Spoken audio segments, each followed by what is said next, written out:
আসসালামু আলাইকুম। আজকে সারাদিনে বেশ কিছু বিষয় আমাদের নজরে এসেছে যে গণমাধ্যমের কর্মীদের পেশাদারি কাজে বাধা প্রদান এবং রাস্তার মধ্যে আমরা যে মোবাইল চেক করার মতো প্রাইভেসি লঙ্ঘন এবং ট্রাফিক কন্ট্রোল নিয়ে বেশ কিছু অভিযোগ আমাদের মধ্যে এসেছে।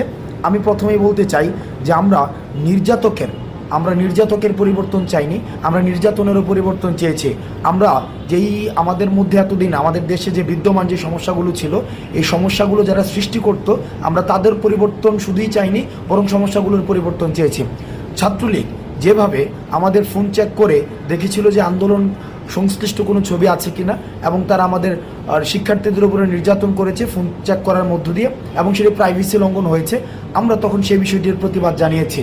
কিন্তু আজকে আমরা দেখেছি যারা বৈষম্য বিরোধী ছাত্র আন্দোলনের পরিচয় দিয়ে তারা বিভিন্ন মোড়ে এই যে ফোন চেক করে মানুষের প্রাইভেসি লঙ্ঘন করেছে, যেটিকে আমরা অত্যন্ত নিন্দনীয় কাজ মনে করছি এবং সেটির আমরা প্রতিবাদ জানাচ্ছি এবং তাদেরকে আমরা হুঁশিয়ার করে দিতে চাই, আপনারা এই ধরনের কাজের আর কখনোই পুনরাবৃত্তি করবেন না। কারণ এই ছাত্রলীগীয় কায়দায় যে কাজগুলো হয়, আমরা সেটিরও কিন্তু পরিবর্তন চাই। দ্বিতীয়ত, আমরা খবর পেয়েছি যে ধানমন্ডি 32-এ আমাদের গণমাধ্যম কর্মীদের অনেকেই তাদেরকে ছবি তুলতে বাধা দেওয়া হয়েছে, ভিডিও ফুটেজ নিতে বাধা দেওয়া হয়েছে। আমরা বিশ্বাস করি গণমাধ্যমের অবাধ স্বাধীনতা থাকা প্রয়োজন, এবং যারা মত প্রকাশ করতে চায় এবং যারা দ্বিমত প্রকাশ করতে চায়, উভয়ের স্বাধীনতা নিশ্চিত করা প্রয়োজন। সেই জায়গা থেকে আজকে যারা ধানমন্ডি 32-এ যারা গণমাধ্যম কর্মীদেরকে তাদের পেশাদারি কাজ করতে দেননি, তাদের এই কাজের আমরা নিন্দা জানাই। গণমাধ্যম স্বাধীনতা নিশ্চিত করার জন্য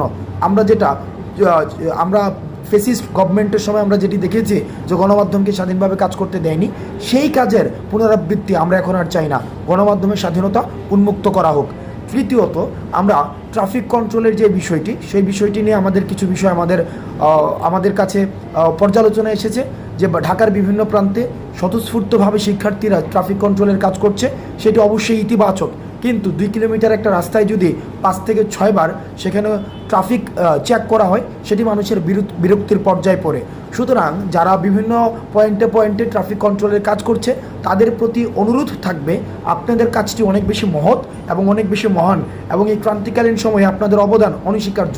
কিন্তু আপনারা নিশ্চিত করবেন আপনারা যাত্রীদের সাথে এবং ড্রাইভারদের সাথে এমন কোনো ব্যবহার করবেন না যাতে করে আমাদের বৈষম্য বিরোধী ছাত্র আন্দোলন বা আমাদের রাষ্ট্র সংস্কারের যে কাজটি শিক্ষার্থীরা স্বপ্রণোদিত হয়ে করছে, সেটিকে কোনোভাবে প্রশ্নবিদ্ধ করা যায়। আমরা আমাদের রাষ্ট্র সংস্কারের কাজ অব্যাহত থাকবে, এবং যতদিন না পর্যন্ত রাষ্ট্র সংস্কারের চূড়ান্ত প্রতিফলন আমরা সামনে দেখতে পাচ্ছি, ততদিন পর্যন্ত এই রাষ্ট্র সংস্কারের কাজ চলবে। আপনারা ভালো থাকবেন। সালামু আলাইকুম।